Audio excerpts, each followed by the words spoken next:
Hi friends, మా అత్తగారు ఒత్తి పత్తి ఎలా తయారు చేయాలో మీకు చూపిస్తారు, చూడండి. హాయ్ ఫ్రెండ్స్, బాగున్నారండి? అందరూ బాగున్నారు అనుకుంటున్నా. నేను బాగున్నాను. ఒత్తి పత్తి చూపిస్తున్నాను, చూడండి. దేవుళ్ళని పులికాపు చేసినప్పుడు ఇట్లా పత్తిని ఇలా చేసుకొని అలంకరించుకోండి. దేవుళ్ళకి ఇట్లా 9 కానీ 5 కానీ మీరు పటాలను బట్టి తుంపుకొని పటాలకి పెట్టుకోండి. కార్తీక మాసంలో చేసినవి మా కోడలు యూట్యూబ్లో పెట్టింది కదండి.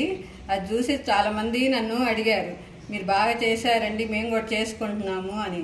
చాలా సంతోషం వేసిందండి. ఒత్తి పత్తి ఇంకో రకం చూపిస్తున్నాను, చూడండి. ఇవి కొంచెం లావుగా చేస్తున్నాను. ఒక్కొక్కటి చేసుకొని కలుపుకోవాలండి.